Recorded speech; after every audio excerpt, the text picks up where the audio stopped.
All right. Good evening, everyone. Yes, we are live. We are live again on day 2 of how to make money from stocks. I'm glad day 1 was very insightful.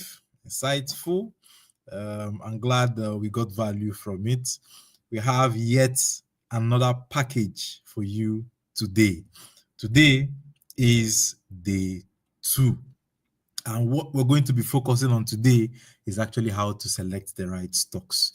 But before we get into that, let's finish up just a little bit of some things we had to do yesterday that we couldn't finish because of time. So we'll just get right into it because we do not have time and there's a lot to do. All right. Okay. Good evening, everyone, and welcome to day 2 of how to make money from stock 6.0. Good evening. Good evening. Good evening. All right. Okay. So yesterday, remember, we talked about risks yesterday, right? Common risks that can impact stocks. We talked about company risks. We talked about economic risk. We talked about systemic risk. We talked about market risk.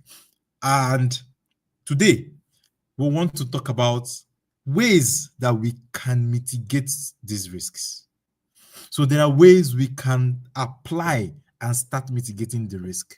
Now, one of those ways of mitigating risk in the stock market is by diversification and through mutual funds. Now, let's start with diversification. So, diversification means simply not putting your eggs in one basket. Now, see the way that chicken is looking at the man. Something is going to happen, right? Those eggs are going to fall. It's risky to put your eggs in one basket. Even the chicken knows it. And that's why the chicken is looking at the man with astonishment. The chicken is wondering what's going on here, right?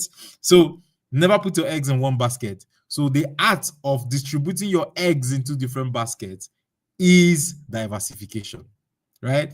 And in this case, diversification is putting your investment into different investment vehicles or different types of investment into different types of stocks, right? So don't invest in one company, right? Consider investing in different types of stocks. So we have two stocks can be categorized into two ways. One, they can be categorized by their size. Stocks can also be categorized by the type of industry which the company belongs to, right? So when you're categorizing, categorize by different sizes. Sorry, when you're buying, buy from different sizes. When you're buying, buy from different types of stocks of different industries. Now, size of company, by size of company, we have small market cap, we have mid-size, and we have large market cap companies. Small and mid-sized market companies grow faster than large companies. Why? Because they still have room for growth. Small and mid-sized companies have room for growth. They want to grow. They have not gotten to their peak. They want to get to somewhere. So they are striving to improve every day. Right? Now, large-sized companies usually do not grow much. They don't grow much because they've gotten to their peak. A good example is companies like Apple. Apple is about $4 trillion worth or more. Now, Apple has gotten to their peak. Now, if you're looking for a stock that will give you growth by capital gain, then large size companies are not those kind of companies. It's just like investing in Coca-Cola right now. Coca-Cola has surpassed their peak. So if you're looking to grow your money through capital gain, then putting your money into a company like Coca-Cola that has achieved their peak that is so large might not be the best thing for you, might not be ideal. What is ideal is in putting your money into those specifically mid-sized companies. I prefer mid-sized companies. Why? I do not particularly like small-sized companies because most times small-sized companies are still new into the market.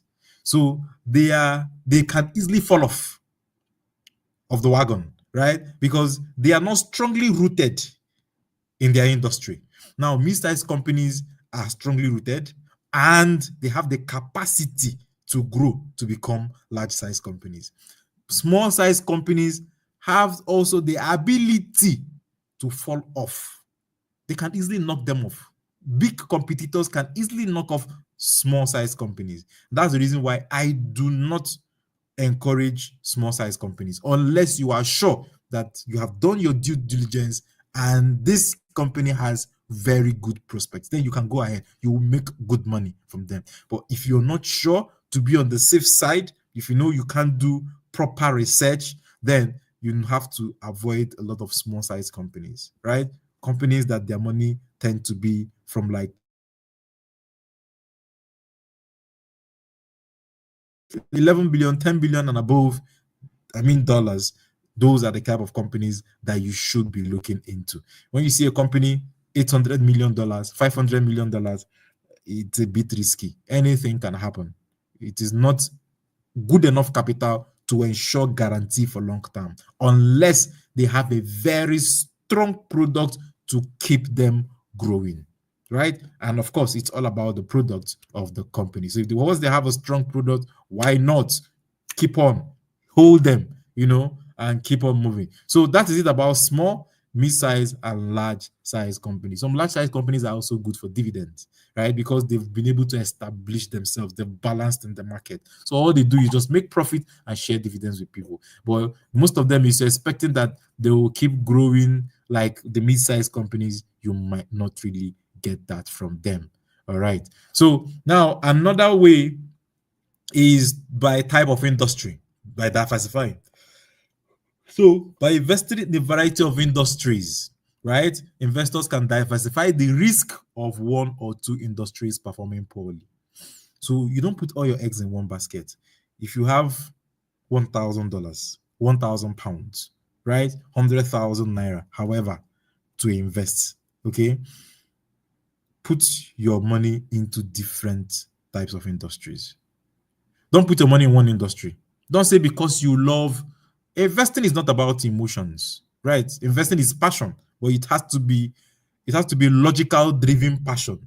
So don't put your money in, let's say, hospitality alone because you love hospitality a lot. No. Try to diversify into different sectors. Why? So that if this one does not do well, this one will make up for the losses from this place. If this one doesn't do well, this one will do well. One must surely do well. One will surely enter. One will surely click in, right? So you're trying to mitigate loss from one place with gain from another place. That's the whole aim of doing that. Remember during the COVID-19 era, the most hit industry was the hospitality industry. Now imagine somebody who had invested all their money into the hospitality industry. They would be in a panic mode at that point, So that's the reason why we should diversify. And also because you really do not, nobody for sure 100% knows where we are headed and where to be the next big thing. Then it's good to also diversify. So you put your money here in solar, you put your money here in EV, you put your money here in, but there are obvious places that we know that in the nearest future things are winding down. In the oil sector, for example, things are gradually winding down into the oil sector. We know things are gradually moving towards electric and renewable energy. And that's the reason why I tell people, for new investors, for people who are coming in, for investors now, you should be looking at where, the question we should be asking ourselves is, where is the world heading to? We're heading to more and more and more electrified vehicles, right? So EVs are coming to stay. They will come to stay. Most European countries have set a target for themselves to start migrating fully to EVs from 2030. So it means that from year 2030, there's going to be a boom in the EV industries. Now, it is those who are able to discern and use this opportunity that will begin to smile to the bank by 2030. Okay, so back to what we're talking about. Let's diversify into different industries. So that, let's say you have stocks in EV, you have stocks in energy sector, you have stocks in financials. When one is down, one is up, right? All of them cannot be down at the same time. If one doesn't work out here, it works out here. That is it about diversification. Putting your eggs into different baskets. All right. So to explain what we just said now, so we said that one of the first way to diversify is by looking at the size of the company. We talked about small size companies, right? Based on their market capitalization. We talked about large cap companies, talked about mid cap companies. Now, we want to look at what is actually this market capitalization. So market cap refers to the total market value of a company's outstanding shares, right? And it's calculated by multiplying these shares by the current market price of one share. Now, one thing I want you to not always bother your head in this stock investing is the too much calculations. Now, the apps are there to run the calculations for you, so you do not have to bother yourself about the mathematics of it. So leave the mathematics out of it. Get the main thing. Get the definition that it is a total market value of a company. That's what market capitalization is. So if they tell you that market cap of a company is 6 billion, that means the total market value of that company is 6 billion. That is it. Now, so large cap companies are generally regarded as those with market capitalization of 10 billion or more, right? Mid cap companies are those with 2 to 10 billion. Okay, so please get that correction. Small cap companies fall between 250 million to 2 billion. So, and I said that where we should put our focus on or in is the mid-size and the mid-size companies majorly. Large-size companies will pay you good dividends. Mid-size companies will grow your money better. So mid-size companies are the target. All right. So now, so these are the different industries that we can diversify to, right? There are more industries more than these. So we have remote work, technology, financial services, sports and recreation, e-commerce, real estate, healthcare, energy, oil and gas, etc. Now, let's get into what we'll have for today.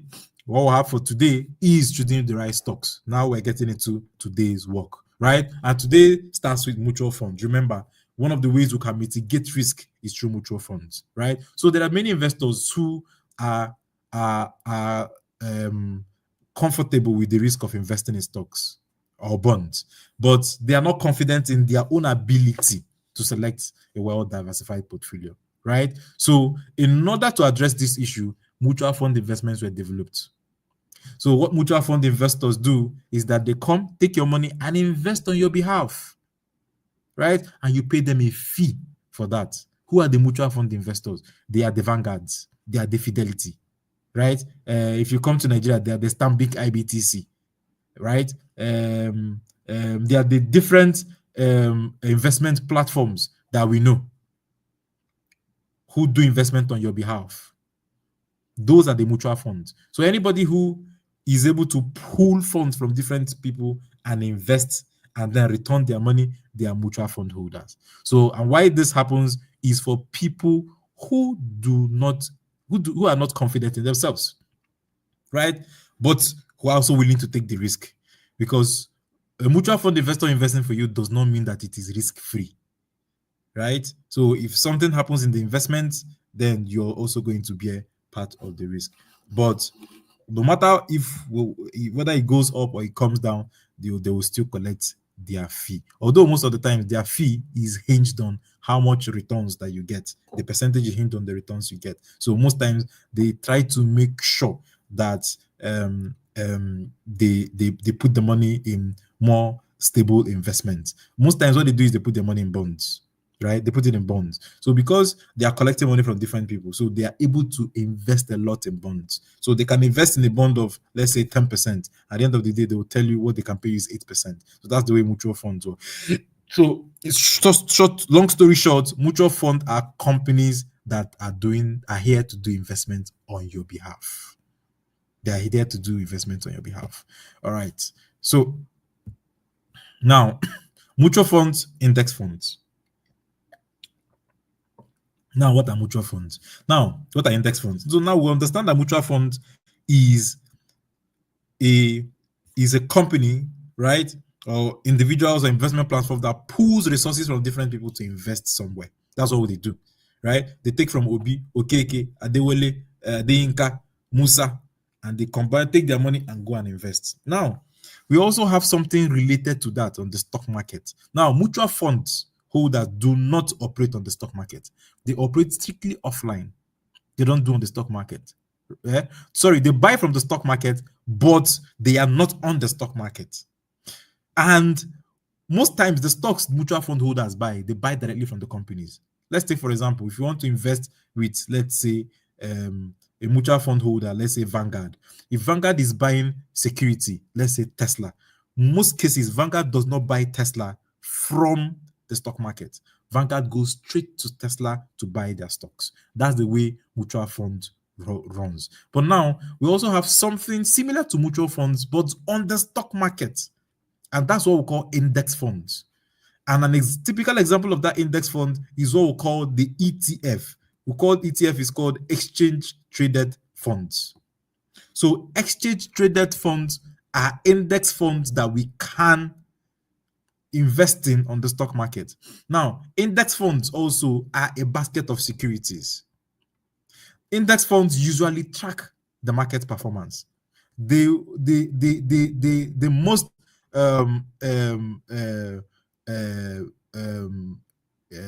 popular example of an index fund is the S&P 500.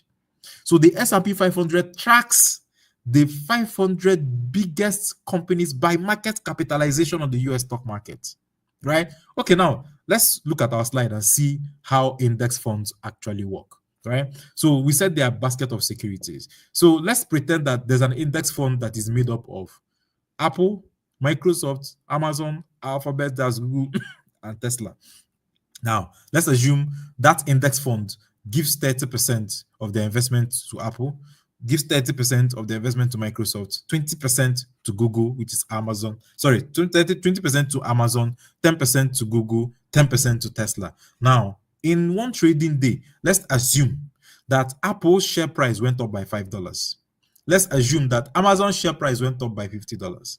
Let's assume that Google's share price goes up by $15. Let's also assume that Microsoft's share price goes down by $3. Let's assume that Tesla's share price goes down by $30. Now, the index fund will return 9% average gain to you. Why?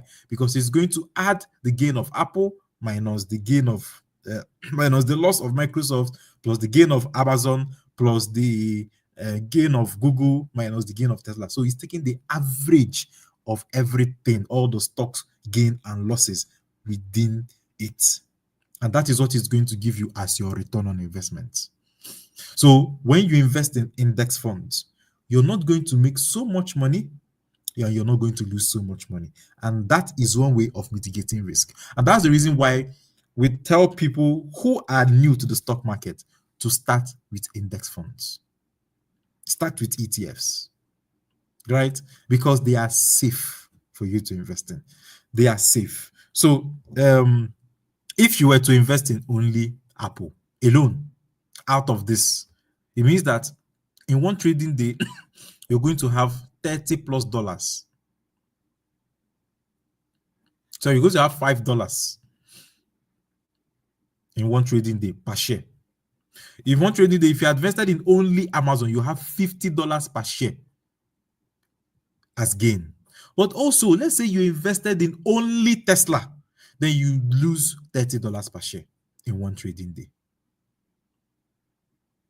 In one trading day, right? So so that's what makes index funds now become very, very, very good for new investors who do not really know how to pick the right stocks, right? So now here you're not getting the $50 for Amazon, or you're not losing $30 of Tesla. You're getting an average of everything in the basket. It's a basket of securities. You can have index funds like S&P 500 has 500 in it. So whatever is happening in the S&P 500 is the average of that 500. Now, you cannot invest in S&P 500 right now because S&P 500 has become an index that tracks the market. Now, we now have other exchange traded funds that are also index funds that are tracking the S&P 500. And those are the ones that we can buy. Some of them, the ones like VOO, right? VOOV, right? These are some of the SPYDR. Those are the ones that we can track. Sorry, we can buy into, right? So that's that. We'll get to that. So someone said, are these funds listed with same names or tickers or different trading platforms? No. So if you're looking for VOO on any platform, VOO is VOO. On any platform, VOO is VOO, right? Sometimes where you can have a difference is maybe in index funds like what is it called? Say S&P 500. Some people might have it as S&P 500, some people have it as GSPR, something like that. But once you type in S&P 500 on any platform, you will get the feed return. But the thing is, S&P 500 can no longer be bought. You can't invest in S&P 500. You can only invest in ETFs that track the S&P 500. Remember, the S&P 500 is an index fund that tracks 500 biggest companies on the US stock market. Now, there are now other ETFs like VOO, right? That's the Vanguard S&P 500 that tracks the S&P 500 itself. All right. So that is how index funds work. Now, so let's take the most popular index fund, which is the S&P 500, and let's see the breakdown of the companies. So we have companies in technology, healthcare, discretionary, financials, communication, industrial, staples, real estate, energy, materials, utilities, etc. All come to make up the S&P 500. Oh, the S&P 500 has shown that index funds or ETFs can actually make you good money.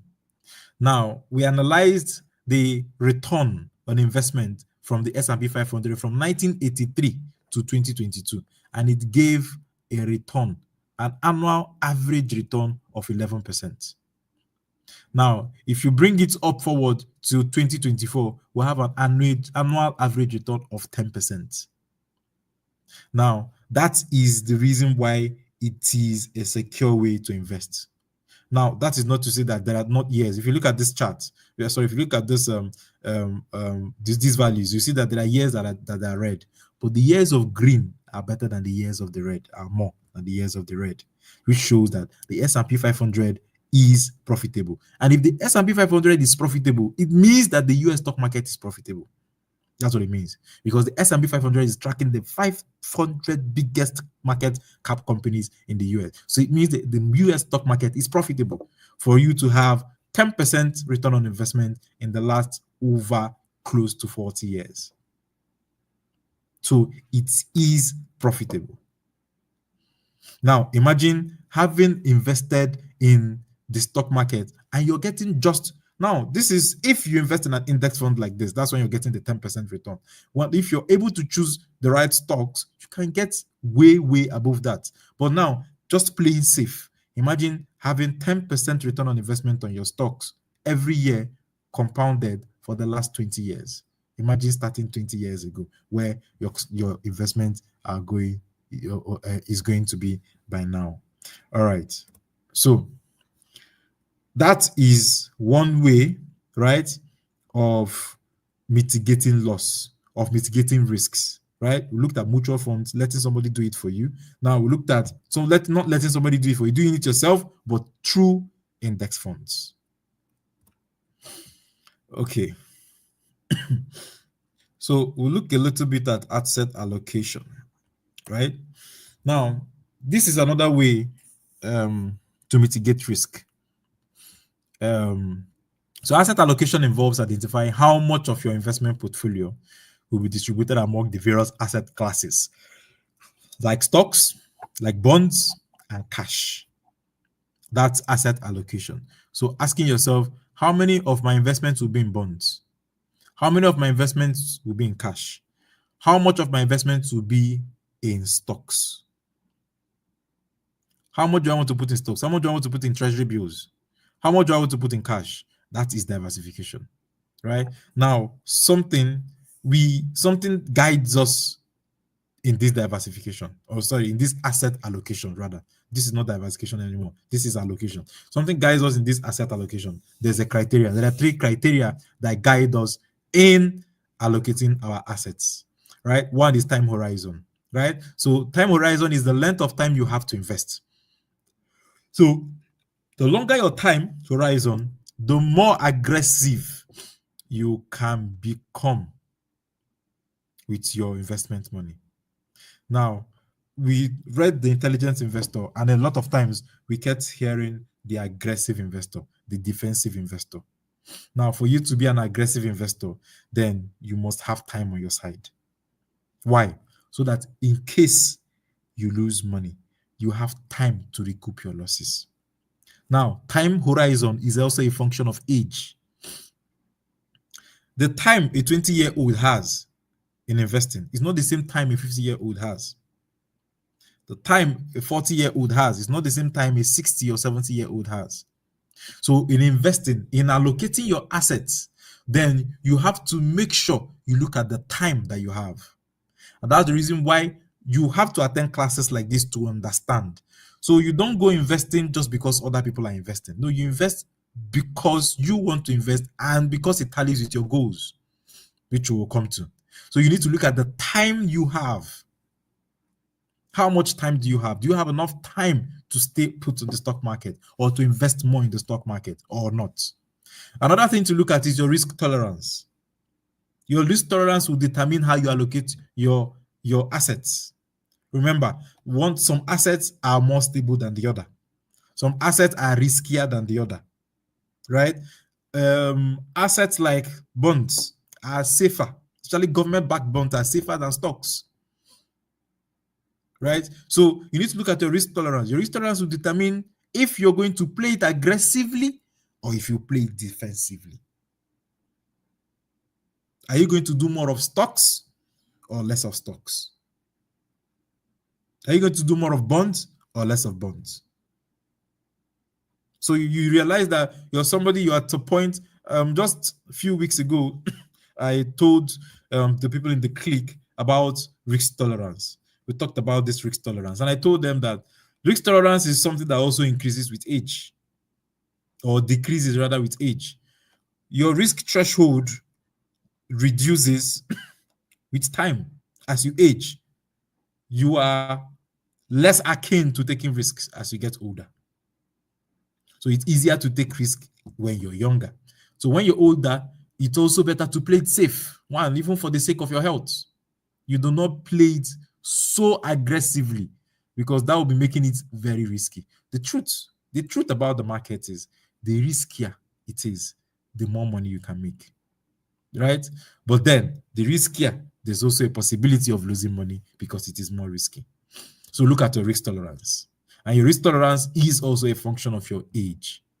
The risk tolerance of somebody in their 60s is not the same with the risk tolerance of somebody in their 40s. Like I told the people in the clique the other day, that some years ago, when I was in the development work, when I was working with the NGO, I had a very low risk threshold.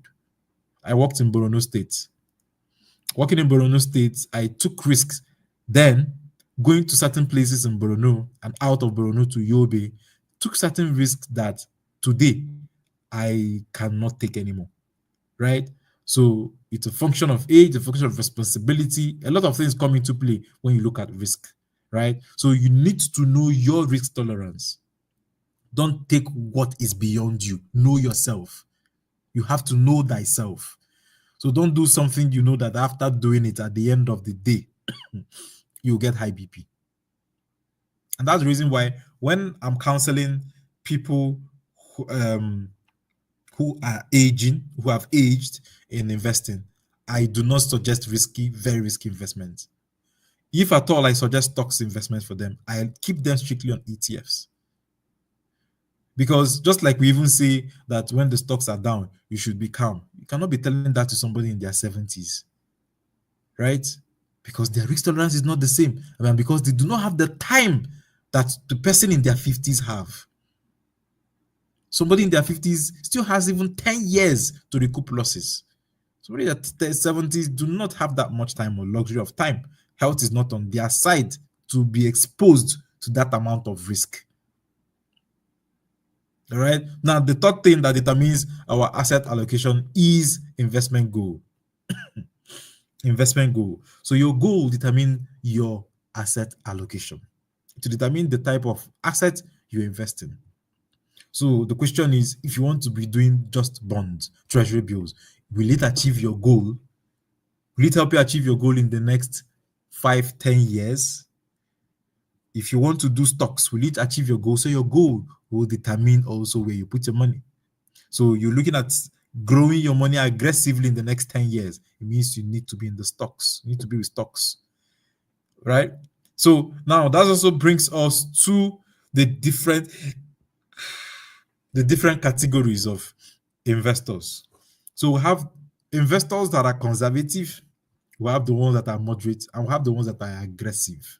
Right? Now, when you are a conservative, it means that you are on the lower risk return threshold. Right? It means that you're going to be putting more of your money, right? You put 10% of your money in cash, you're going to put 50% of your money in bonds because you're looking for safety. You're being conservative. You're going to put 40% in stocks.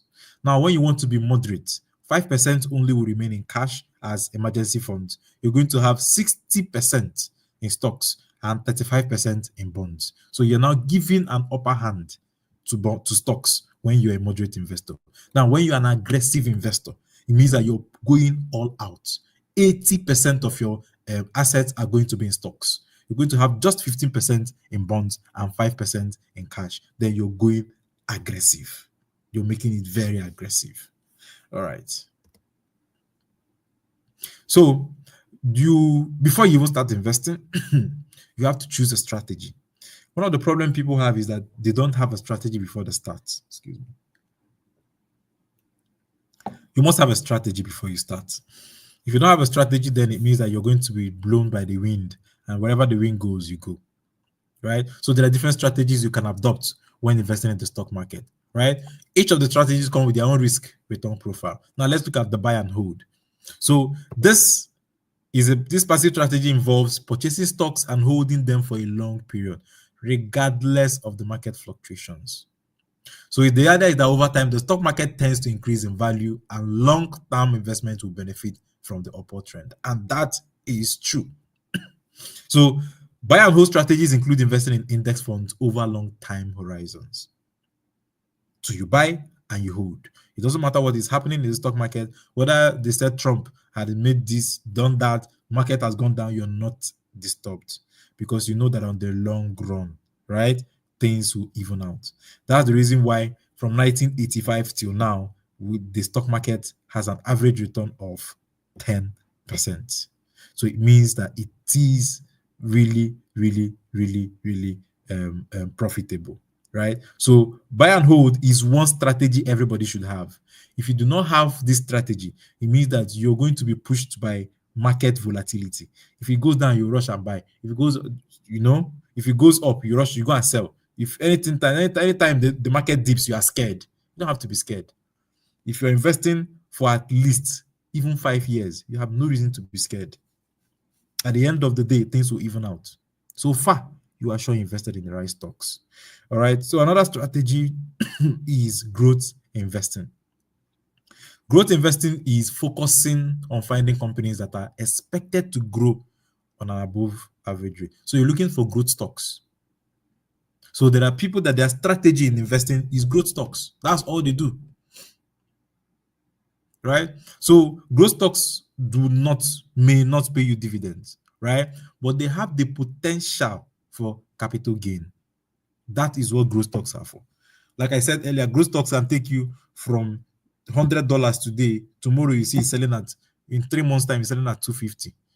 In 5 months' time, it has come down to $150. That's growth stock for you. So yeah, it's also for you to make money out of growth stocks, you must monitor them. Sell at the right time, buy at the right time, sell at the right time, buy at the right time. That's how you make money out of growth stocks. So for some people, it is their own strategy. You need to know and adapt your own strategy. Value investing is another strategy, and this is the strategy of Warren Buffett. Warren Buffett's strategy is value investing coupled with buy and hold, because for you to be a good value investor, then you must be able to buy and hold, right? So value investing involves selecting stocks that appear undervalued. Right? Stocks that appear undervalued, value investors look for stocks that they believe are priced lower than the intrinsic value and wait for the market to recognize their true worth. So you look for those stocks that are selling at a value you know that no, this stock shouldn't be selling for this. For the value this stock is giving, for the profits this company is making, they should be selling higher. Those are the value stocks. So you look for them, buy them, and you wait for the market to correct itself and you will make money. And we're going to see one of the formulas that we can use, indicators rather, not formula, indicators we can use to know if a stock is a value stock. Now, the last is income investing. So this strategy emphasizes stocks that pay regular dividends. So it's suitable for those seeking steady income stream from their investment. So this can work for you if you want to grow your money or you want income, right? So you can decide that your focus is going to be on dividend paying stocks. You can also mix up all these strategies. You can decide that you take some bits of growth stocks, some bits of dividend stocks, mix it up here and there. Now, on our stock picks, we have it already separated. We have picks for growth stocks, we have picks for value stocks, we have picks for ETFs. So you can go, and after we'll share the picks later on, only for those who are in the Money Click. We'll share the pick in the click after this 3 days webinar. So you can always go and look at the one that suits you better and invest in. Now, always invest according to your strategy. Have a strategy. If your strategy is to gather dividend stocks, focus on it. If your strategy is to gather growth stocks, focus on it.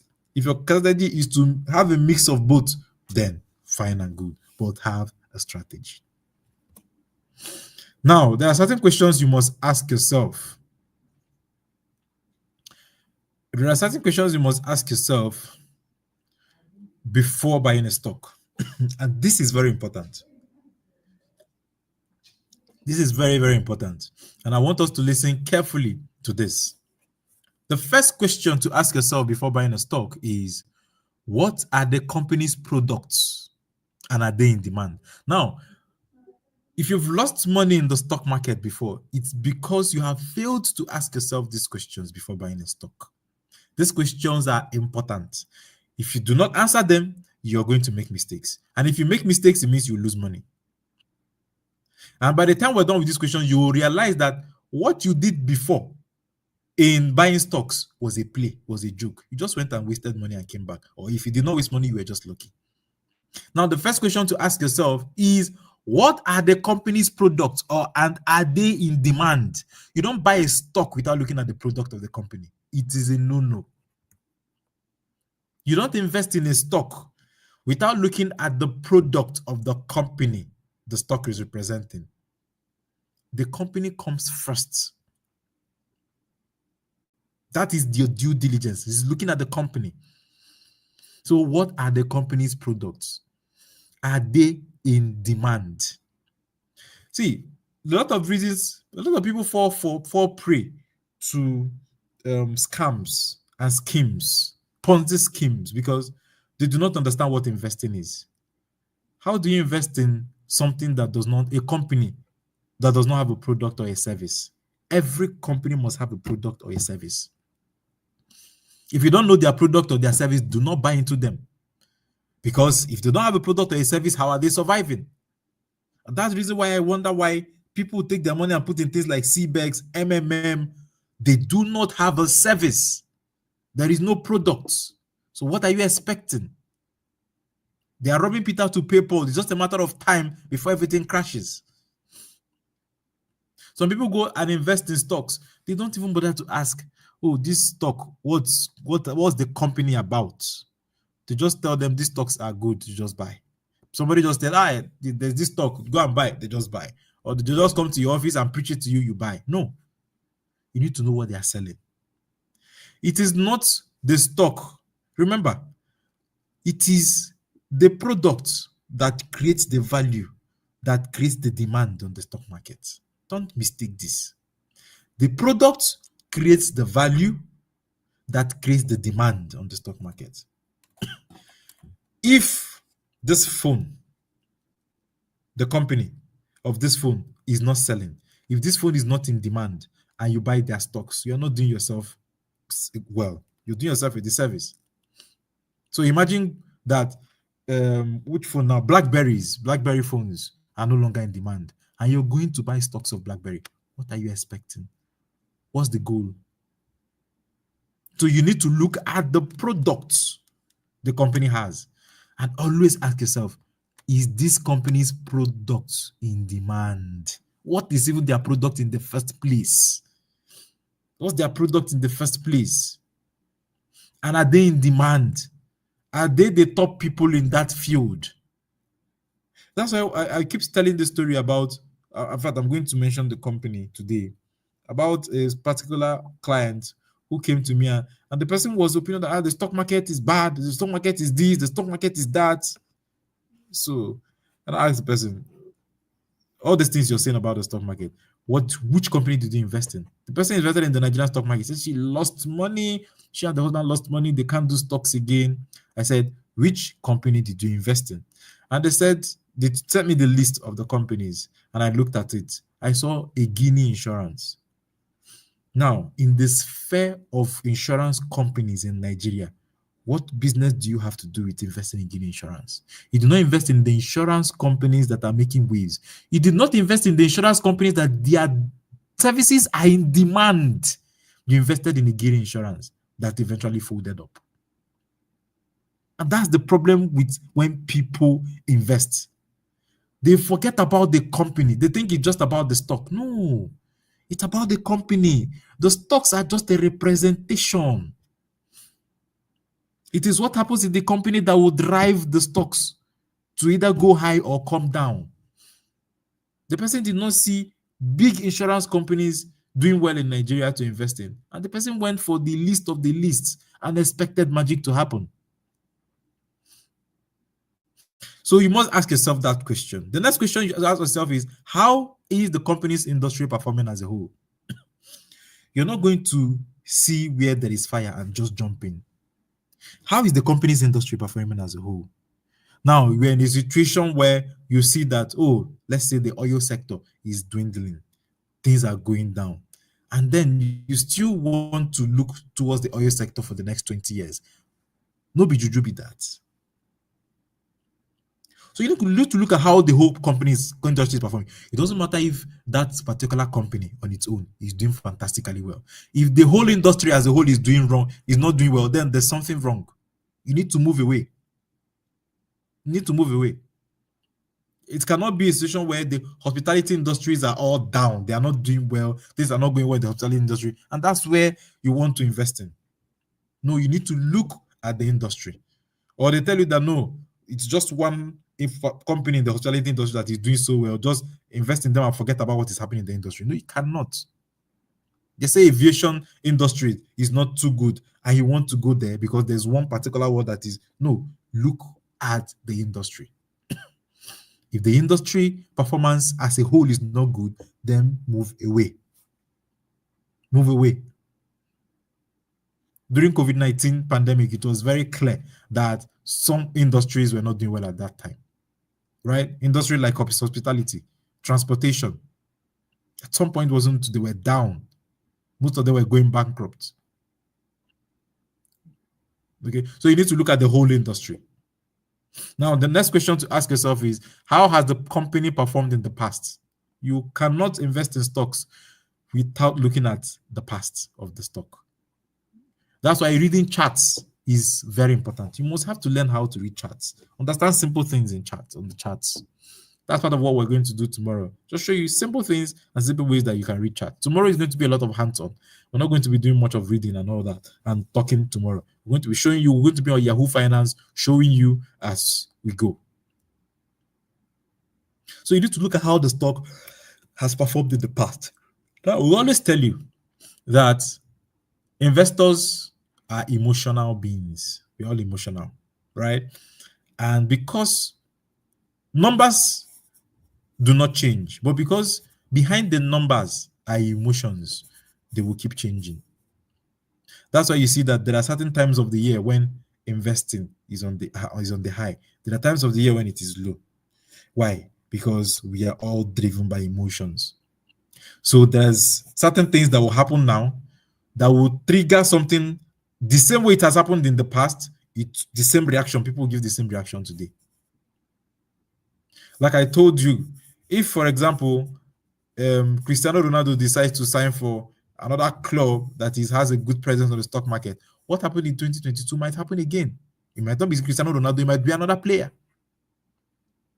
But the thing is, you need to look at the past. Now, in stock investing, looking at the past would help you understand the present and the future. because they always repeat itself. The past always repeats itself in the stock market. And the past will help you understand the trend for which the stock movement is happening. We're going to look at that later. So the past is important. You need to know how the prices have been going up and down, when it goes up, when it comes down. You need to be able to tell that. You need to be able to tell where the company is coming from before you can decide where they will be going to. You need to be able to look at their past. When, in fact, looking at their past majorly in their financials for you to be able to tell where they'll be going to. You're not going to pick up a company that when you look at their past financials, they have been in debt for as long as you can imagine. 5 years down in debt, 10 years they've been in debt, and you still want to go and invest in them. No. Their past do not tell well of their ability to give you the returns you need or give you the value that you need. So you must look at their past performance. You look at their past performance in prices. You must look at their past performance in terms of debt. You must look at their past performance in terms of profits. How much profit have they been making in the past? Have they been on the increase or has they been on decline? These are things you need to look out for. These are questions you need to ask yourself, right? You need to also ask yourself about the operating cost of the company. Are the operating cost of the company high or low? When we get to Yahoo Finance, all these things, you can check this on Yahoo Finance as well. You need to look at the operating cost. Now, you have to avoid companies that their operating costs are too low and their operating costs are too high, right? If the operating cost is too high, then it means that they will not turn out a good net profit. They might be making quite a lot of income, but at the end of the day, because they have a high operating they have a high operating expense, you're not going to have much profit left to share with the shareholders. So you must avoid companies like this that have high operating expense. You must also avoid companies with low operating expense or operating cost, because it means that they might be hiding certain things from you. And by the time it comes out in the open, it might be too late and they might even be going bankrupt. So you need to be able to strike a balance, right? Strike a balance. We're going to see more on this by tomorrow. Okay, so there's a question. How do you know if a product or service is in high demand? Very good question. This iPhone. How do I know an iPhone is in high demand? Everybody is buying iPhone. Everybody wants to use an iPhone. Everybody gets an iPhone. That's how I know. When iPhone releases a new product, there's a queue in cities in London. There's a queue in cities in UK. There's a queue in cities in US, New Zealand, Australia, wanting to get the new iPhone. That's how to know if they're in demand. Everyday life will show you if a particular product or service is in demand. Right? Everybody wants to use a particular thing. It shows that that thing is in demand. If everybody wants to own this type of wallet, it shows that this wallet is in demand. It's in demand. If everybody wants to wear this pair of glasses, it means this glasses is in demand. So it's people's reaction to products and services that tell us if these products or services are in demand. And we'll see them in everyday news, every day. You see them even with interactions with people around us. Oh, I think I want to get this. So they are very good. I want to buy these people's services. Oh, they are very good. I want to change from Glo to MTN. I heard MTN is good. That tells you that they're in demand. That's it. All right. So the next question is the company in heavy debt? Is the company in heavy debt? If the company is in heavy debt, remove your slippers, dust it, and run from them. When they come out of the debt, recover, and they are stable, then you can decide to go and invest with them. But so far they are in debt, please stay away from them. Stay away from companies that are in debt. And that's the reason why people also lose money in the market.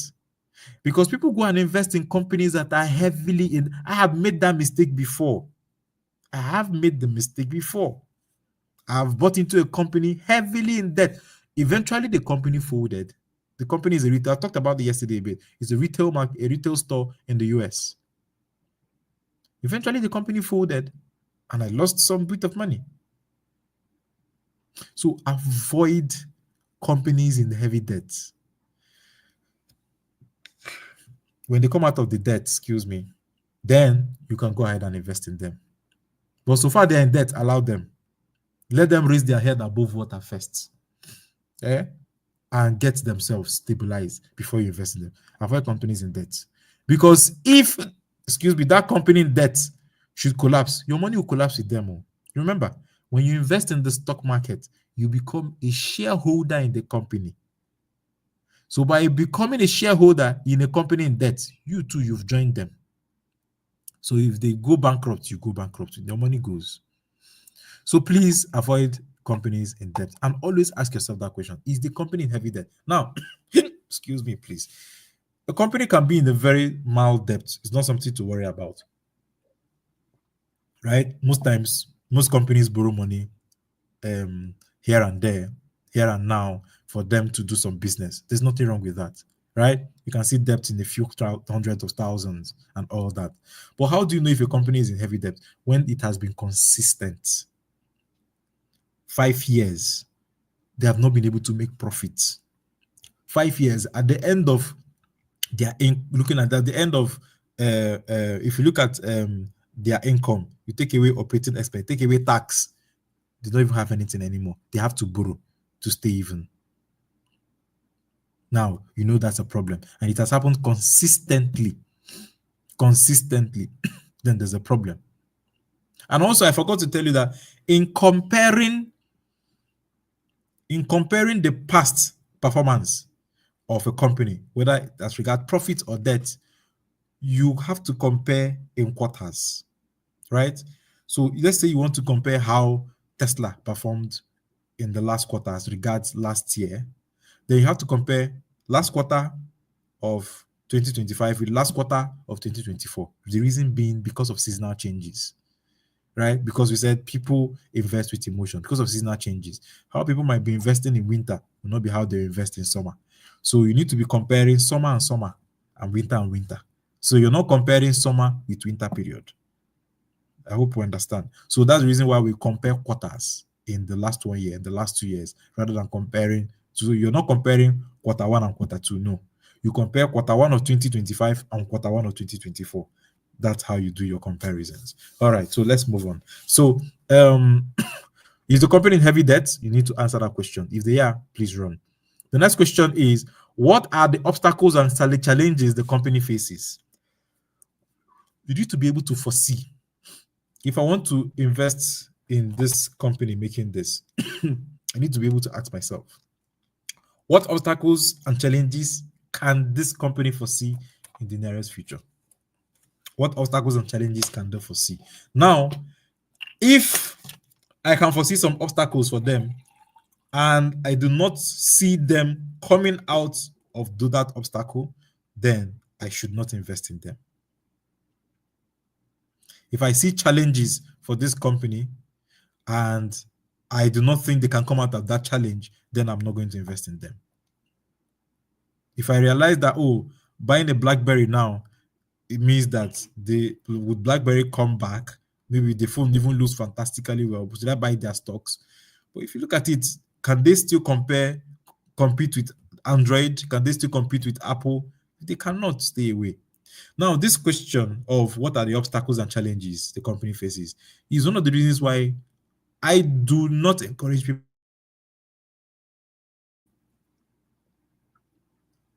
I do not encourage people to invest in IPOs because IPOs are still new. Most of them are new. I don't invest in new companies. I avoid new companies. I give companies time. Let them take their time and acclimatize. Let me see if they can compete. See if they can compete before you invest with them. That a new company just came into the market, boom. You just carry your money and invest in them. It's too risky. One, they've not tested the market. One, they've not been able to show if they can withstand the challenges and obstacles facing them. One, they've not been able to prove if they can compete against the big boys in the market that they're coming to meet. I remember some years ago, a certain company came into the US stock market, Rivian. Now, when Rivian came, Rivian was selling for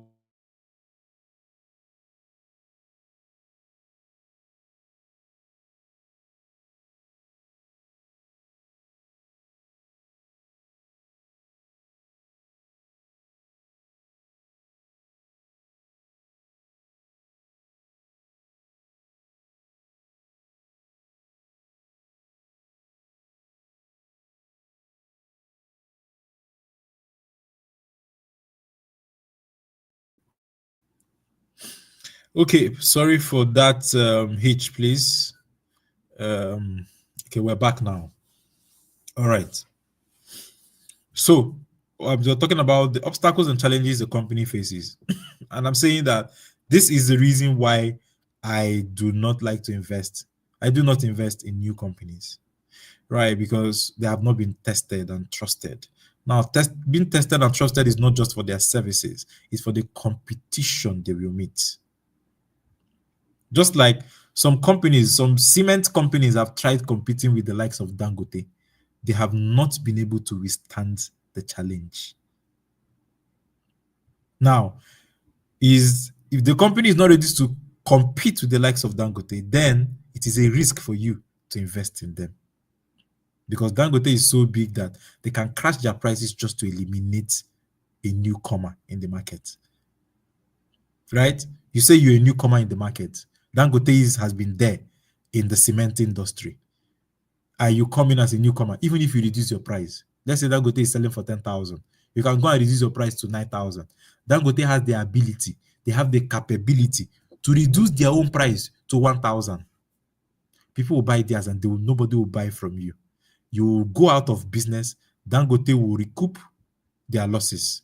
They will take back, when you're out of business, they will change the price. Take it from that 1,000, even take it to 15,000. People have no choice but to buy. That's how the world of business works. So you need to be asking yourself, if somebody is coming into the market to sell cement, can the person compete with Dangote? This is just an example. Can the person compete with Dangote? If the person cannot compete with Dangote, then there's no need putting your money in them. If somebody is like a certain company came into the US market, Rivian, EV, this thing. Rivian at some point, they were doing fairly well. At some point, Tesla realized that these guys are giving us a run for our money. Tesla had to re-strategize. Part of the reason why Tesla brought out the Cybertruck was in competition with Rivian. The truth is that Tesla is actually very much bigger than Rivian. They're not out of the market yet. Yes, they're still well in the market. They're doing very well, fairly well actually, fairly well. But then they might not grow as Tesla would grow. Now, a lot of people who invested in Rivian in the first place, when they declared IPO, did not foresee the obstacle of a big boy in the industry like Tesla. They didn't foresee that. So people plunged in. Rivian went from $100 at IPO, came down to at some point $12. So people lost money. So you must be able to foresee. And that's why I keep saying, if you must be a good investor, you must have the ability to discern. Your discernment ability must be top notch. It has to be top notch. So you should be able to see those challenges. So if a company that sells this is coming into the market to sell this and people have been selling it, can they withstand the competition? That's the question. What are they bringing new to the market? Do they have enough capital base to withstand any competition that will happen? If their competitor says that this cup that they want to sell for, let's say 1,000, their competitor says that, in fact, you want to show me that you can come into the market, I can take it down to 200.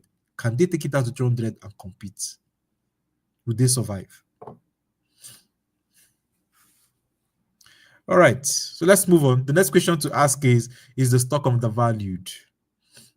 Is the stock undervalued? Remember, if you want to make money as a value investor, then you need to look out for undervalued stocks, because undervalued stocks will give you money on the long run.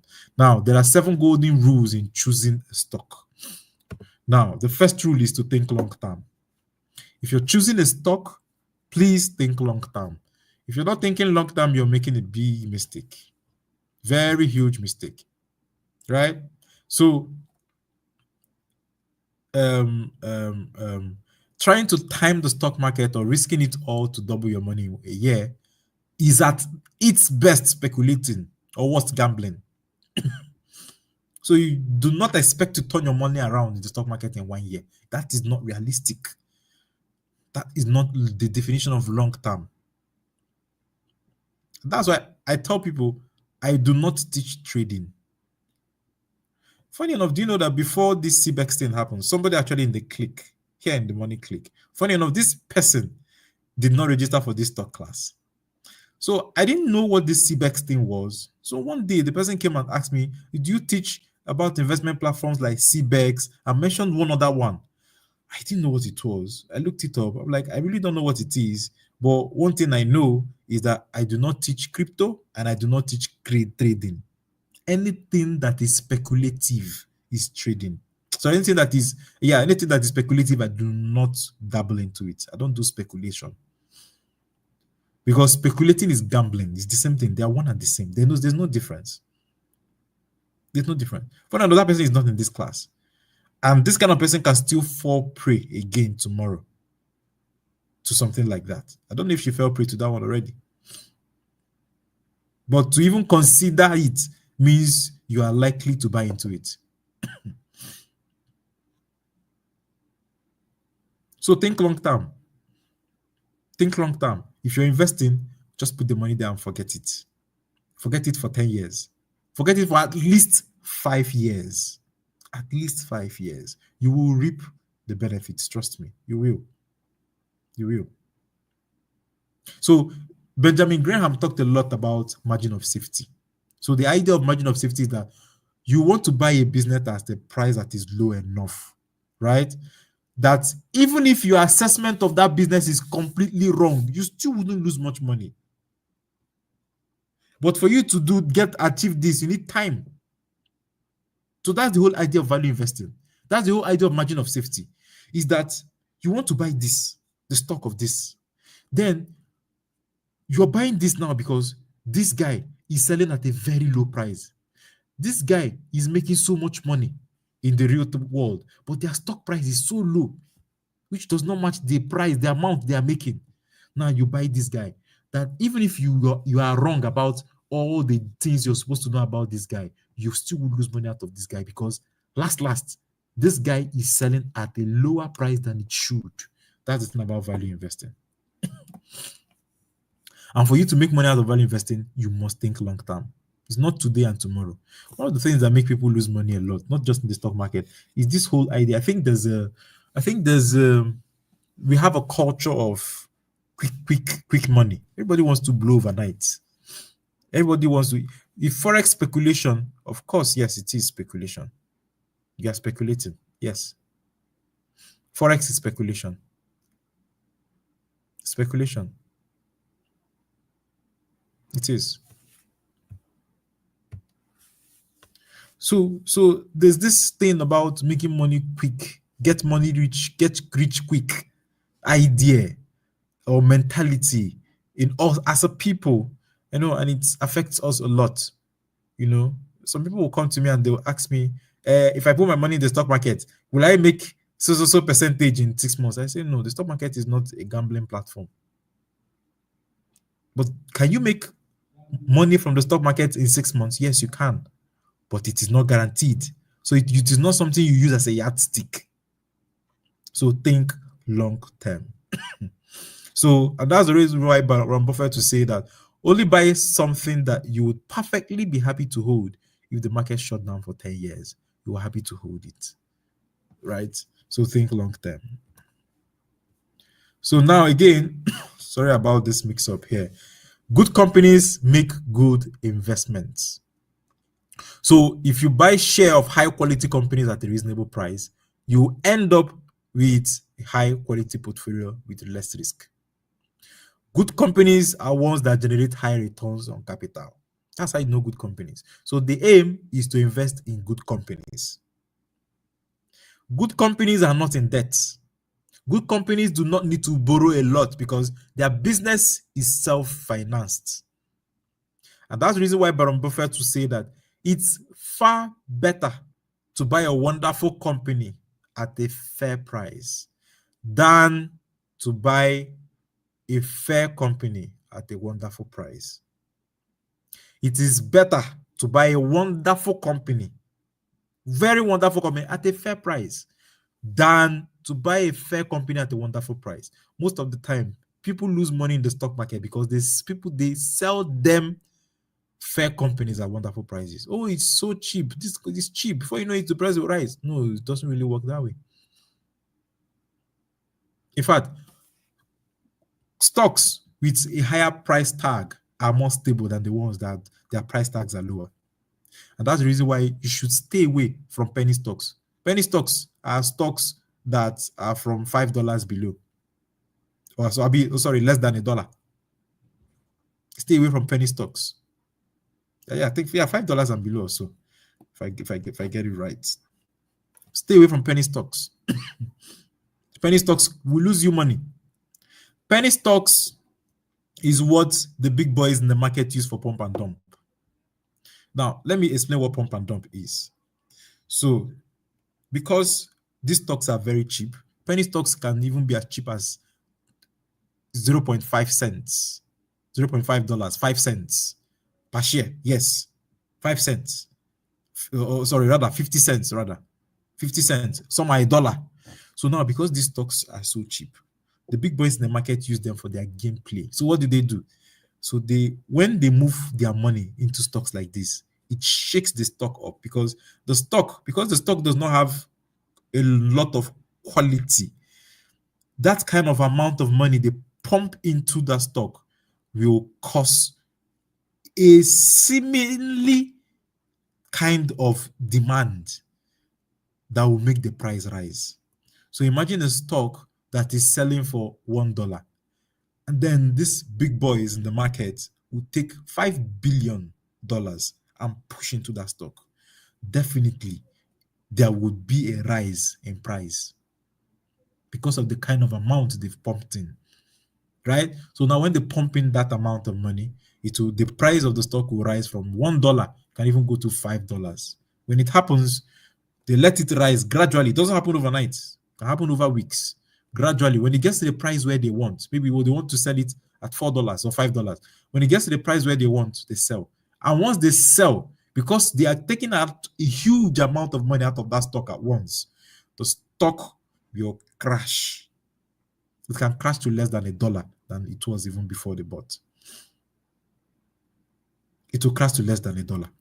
And when it does, if you're caught in this game, you will lose money. Maybe you just saw that, oh, this stock is rising. No, maybe it's at $5. You rushed and bought at $5. You buy at that $5, they'll take away their money. The price will crash to less than $1. You can stay in that less than $1 for the next 5 years. You never go anywhere. Till another person will remember to come and pump and dump it. Oh, okay, you see. Madam Constance Obidio will say she experienced that before. Yes. So you need to be careful with cheap stocks. Penny stocks, you need to be careful. So the more they price, the more stable, the better. The better. So that the stock is selling for $5 does not mean it is good. The one selling for $200 per share will be better. Always have that at the back of your mind. Now, it's far better, I say again, to buy a wonderful company at a fair price than to buy a fair company at a wonderful price. Remember, everything at the end of the day lies with the company. If the company performs well, then everything is good. If the company does not perform well, your money will go. Rule number 3, buy with a margin of safety. So in investing, like we said earlier, margin of safety is formed when you buy an investment at less than its value. Why using conservative assumptions. So the idea of margin of safety is that you want to buy a business at a price that is low enough that your assessment could be completely wrong about that business and you still won't lose money. You still won't lose money. That's margin of safety. You want to buy this guy. You don't know much about this guy, but one thing you're sure is that this guy is making a lot of profit. And based on the profit that they're making, they shouldn't be selling at, let's say this stock is selling at $10. This stock probably should be selling even at, let's say, $20 or $40. Now, even if you get everything wrong, one thing you know is that this stock price will surely come up because of the kind of profits the company is making. And that is the idea of margin of safety, buying stocks that are undervalued. That's how Warren Buffett made his money. That's how he still makes money. Okay, before I move on to the next, somebody asked the question, please, how do index funds pay dividends and how frequently? So it all depends on the index fund.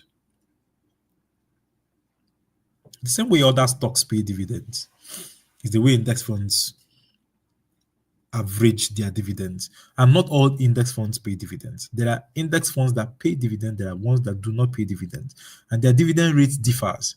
So even before you buy, on the information page, you will see how much percentage they pay as dividends. Like for example, the dividend that XLE, which is an ETF, pays is not the same dividend that VOO pays. XLE pays more dividend than VOO. How does it come? It comes into your wallets at the end of the quarter. Some pay quarterly, some pay semi-annually. Most pay quarterly, some pay semi-annually, some pay annually. Right? It depends. So once it reaches that time and they declare the amount of dividend they want to pay and the money is released, it just drops in your wallet, on your what is it called, on your investment account seamlessly. All right. So now let's look at margin of safety. So just explain what margin of safety is. Right? So margin of safety, like we said, is buying at a price that is lower than the intrinsic value of that particular stock. Right? So we can see this point here where the graph has dipped. That is the margin of safety. Because at this point where the price has dipped in, it cannot go lower than this. So buying at this point is giving yourself an advantage.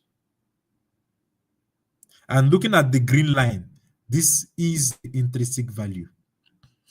This green line is the actual value. So anywhere below this line is actually good. Where you have it curved in on the trough is even better. So the whole idea of buying a stock is that you want to buy it below the intrinsic value. You want to buy it when it is underpriced. And you want to sell at the market price or when it's overpriced. All right. So do your homework and own what you know. Sorry about this mix-up here. So don't buy a stock because somebody told you to. Buy a stock when you do your due diligence. You have to do your due diligence. What is your due diligence? Do your research. Do your research before you buy a stock. Don't buy because they told you to buy. Don't buy because CNBC recommended it. You saw it on the news. Trending stocks. Don't buy trending stocks. I always say, whenever a stock is trending, then it's already too late to buy. Whenever a stock is trending, it's already too late to buy. The people who will make money from it are people who bought it before it was trending. And those are the people who bought it at the undervalued price. When it's trending, it's already overpriced. You need to buy it before it starts trending. That's what makes you a good investor. Buy it before it starts trending. So when you're looking out for stocks to buy, forget all those ones that you see, trending stocks for the day. Forget them. It's too late already. When it's trending, it's already too late. People who are making money there are people who bought them before they started trending. Just like I told you, people who make money from Apple today are people who bought Apple in the early 2000s. They bought Apple for as much as $2, $3. To do, they're not just reaping the benefit from capital gain, they're reaping benefit from good dividends. So to be a successful investor, you have to go the extra mile to analyze the financials of the company. You need to be able to look at the balance sheet. You need to be able to look at the income statement of the company, which is part of what we're going to be going through tomorrow. Look at silent things you can pick out of the income statement and use to make a decision. Certain things you can pick out from the balance sheet and use to make a decision. It's very important. It's very important. So you need to do your own homework. So don't invest because anybody just told you to. And that's the reason why even in the stock picks in the Naira Academy, in the Money Click, I always tell people still do your due diligence. That I'm giving it to you doesn't mean that you should not still do your research. Still do your due diligence. That CNBC says it does not mean it's perfect. That somebody has just recommended it to you doesn't mean it's perfect. You need to do your own due diligence. All right. So you have to know what you own and why you own it, according to Peter Lynch. So you're not just owning a stock because they said you should buy it. You need to know why you are owning that stock. Again, don't follow the herd. Stay calm and rational. So the typical decision is usually heavily influenced by, many people's typical decision, many buyers' decisions are influenced by those that are around them, right? So people tend to buy when others are buying. That's what people do.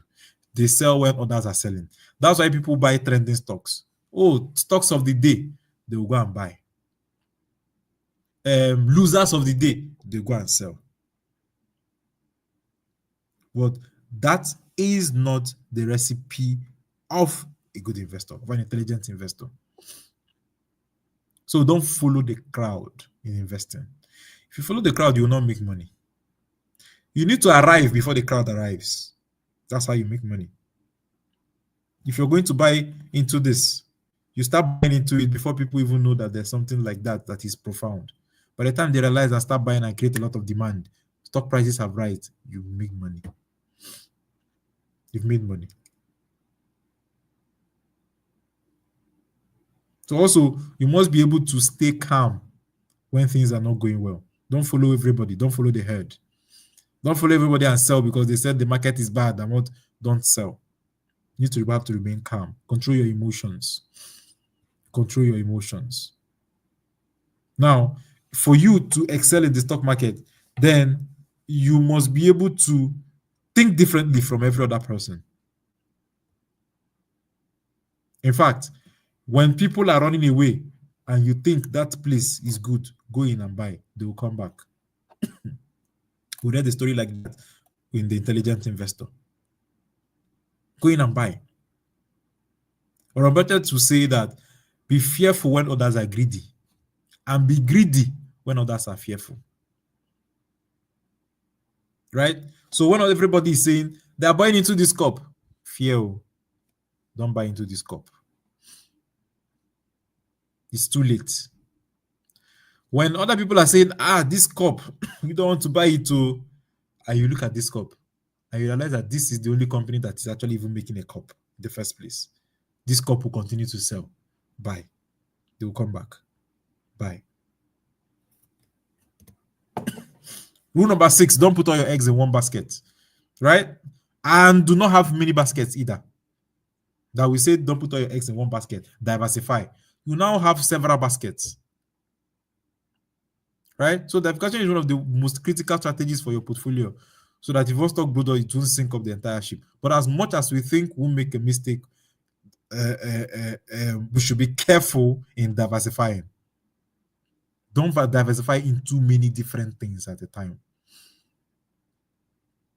So you want to diversify, restrict the number of baskets. Don't say because now they said diversify, you have 10 baskets. No, 3 baskets are enough. 4 baskets are enough.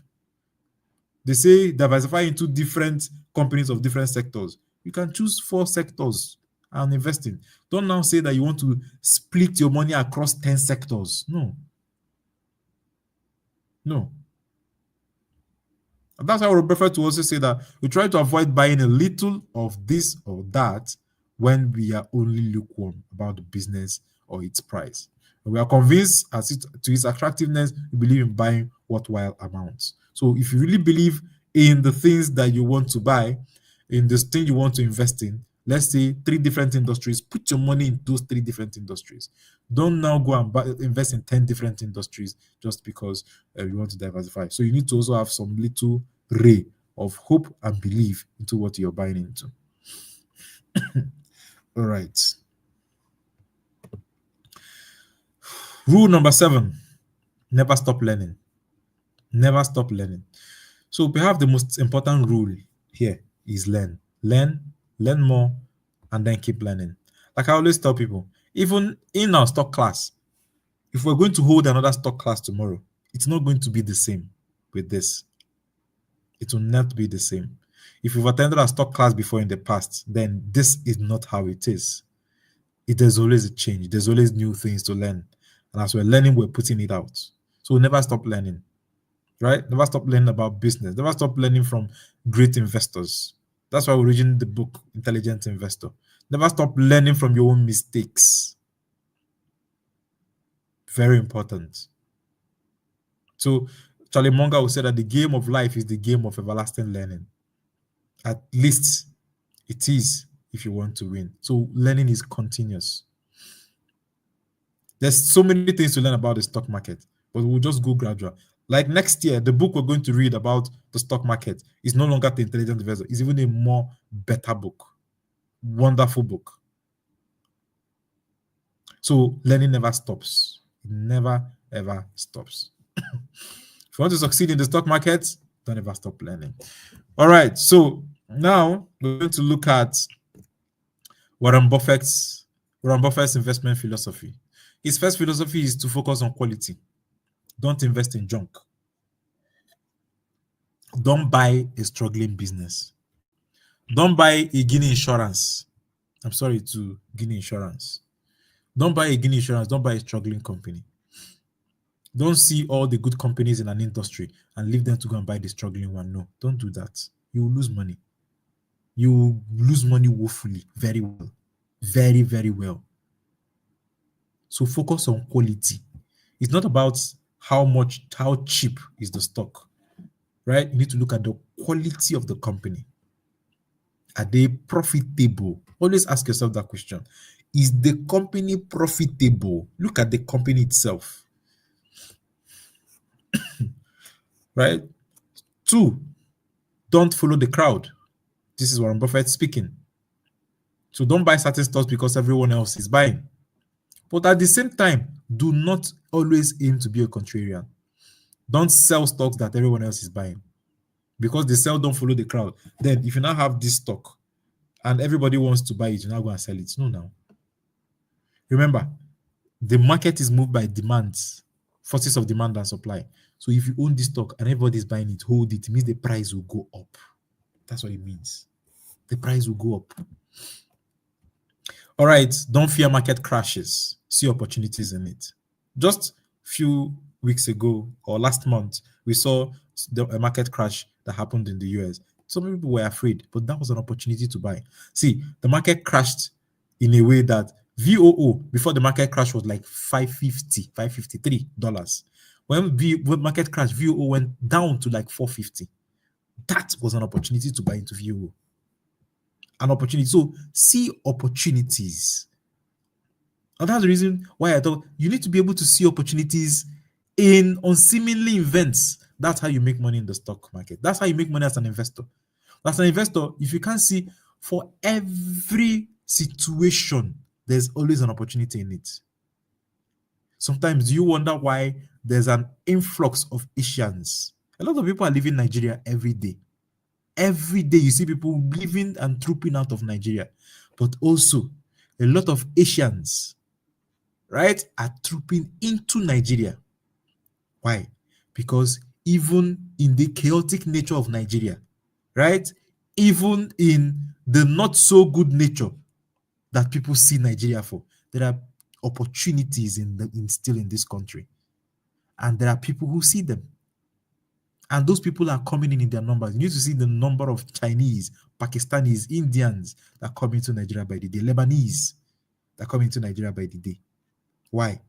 Because they've seen opportunities. So most times, most of us dwell on the problem. That's the reason why we do not see opportunities in challenges. In any challenge, there is an opportunity. That's the reason why I also say that during the COVID-19 pandemic, a lot of people made a lot of money in the COVID-19 pandemic. Because these are people that have been able to build their discernment ability to see opportunities in every situation. If you want to be an investor, if you want to grow wealth, then you must be able to see opportunity in every situation. People made money in COVID-19. When most people were busy crying and shouting, oh, this one, that one, this one, people were busy making money. People made money from selling consumables. People made money from a lot of things during the COVID-19 era. Why? Because they have built themselves to be able to see opportunities. So do not fear market crashes. Market crashes are your opportunity to buy into those expensive stocks that you couldn't buy before. Now, approach investment with a long-term mindset. I've said this over and over again. Learn the basics of value investing. What is the basics of value investing? It brings us back again to see opportunities. Your ability to see opportunities is the basics of value investing. If you can't see opportunities, then you cannot see stocks that are undervalued. Stocks that are undervalued are opportunities. So you must be able to train your mind to see opportunities. And training your mind to see opportunities is also being able to not focus on the problem, but focus on the solution. And that's the reason, one of the reasons why I started the no complaint challenge that we do in the Money Click. What the no complaint challenge does for you, if you follow it properly, or if you did follow it properly, is that it moves your mind away from the problem. Whenever you're complaining, you are getting more and more of the problem. That's what happens when you complain. Now, when you stop complaining, you start looking more towards the solution. And if you can build your mind to see solution for every problem, then you can see opportunities. All right, this is where we're going to end it for tonight. And when we'll come back tomorrow, we're going to get into the CAN SLIM strategy that was developed by William J. O'Neill through his book, How to Make Money from Stocks. All right, so we'll end it here. I don't know if you have any questions. We've exhausted our time. Have any questions, throw them at me. When we'll come tomorrow, we're going to go through the CAN SLIM strategy, and then we're going to go through how to place stock orders. We're going to show you how to navigate Truth and how to place orders. We're going to use a demo account, do a little bit of hands-on. We're going to go on Yahoo Finance and do a little bit of doing due diligence, going through the balance sheets of any company, their balance sheets, their income statement, to see how we can begin to pick out one or two things from there. All right. So if you have any questions, we're going to end it here for tonight. I hope you got value. All right. All right. It's 9:30 p.m. West African time, and I wouldn't want to take even a minute more of your time. Okay. Platforms to use in the UK. All right. Tomorrow, we're going to share all that. All the platforms to use in the UK, other parts of Europe, US, Canada. We're going to share all that tomorrow. We'll give you all the platforms that you can use. That's the last thing we're going to share with you. All the platforms that you can use to do your investing. But I'm going to tell you one that I love so much in the UK is Trading 212. I like Trading 212. So UK people, Trading 212 is your go-to investment platform. But some other people still like other ones like Vanguard. You can use them as well. But Trading 212 is good. Trading 212 is commission free. And that's the reason why I like Trading 212. It's commission free, right? They don't charge you commissions for your transactions on Trading 212. All right. Okay. So thank you very much, everyone. We're going to end this here for tonight. Tomorrow is the grand finale. All right. Okay. Thank you, Ma. Currently invest through your bank. Yes. Yes, you can. You can invest through your bank. It's fine. It's still okay. Very okay to do that. Still okay. Some banks have an investment arm, so it's okay if you are investing through your bank. All right. Thank you very much, Sir Remy Adeniji. Thank you, sir. Thank you for all those who ask questions. Madam Constance, Madam Adeyinka. Thank you. Thank you. Thank you. Thank you. Thank you. All right. We're going to end it here for tonight. Please, one thing I beg of you is at the end of this class, please, you need to start investing. It doesn't matter how much. Even if it's £2 you invest, even if it's $2, What is important is developing the habit of due diligence, the habit of looking at, the habit of investing. That is what is more important. It's more important than the amount. So it's not about the amount. So please forget about the amount. When we finish this class and you do not practice, you're going to forget. Honestly speaking, you will forget. So please do not abandon what we've learned. Start with as little as you can. Tomorrow we're going to talk more about that. All right, thank you, sir. Thank you very much, sir. Thank you. All right, thank you, everyone. Thank you to my wonderful wife who's even here, even though somewhere she has a baby disturbing her, but she still came into class. All right, thank you, everyone. PiggyVest. PiggyVest is not an investment app. PiggyVest is for savings. It's a high savings app, right? So it's actually for savings, it's not really an investment. So PiggyVest gives you a return on your money for saving. It's just that the savings comes with a high percentage. So, but it's not for savings. If you're saving in Nigeria, so if you want to invest in Nigeria, then you want to look at other apps like Bamboo, Trove, AfriInvest, and so many of them, Cowrie Rise, and so on and so forth. Okay, when Costa says payday tomorrow, stock buying day. Perfect. But you might hold on with buying. Just put the money aside. When we finish the class, then you do the buying. All right. Okay. How safe is PiggyVest? PiggyVest very safe. Very safe. It's a very safe platform for saving. Very safe, man. All right. Thank you, Nosby. All right. Okay. So, any more questions? Tomorrow, we go into the Can Slim strategy. All right. Okay. Good night, everyone. And see you same time tomorrow, 8 o'clock p.m. West African time. Bye-bye. Okay.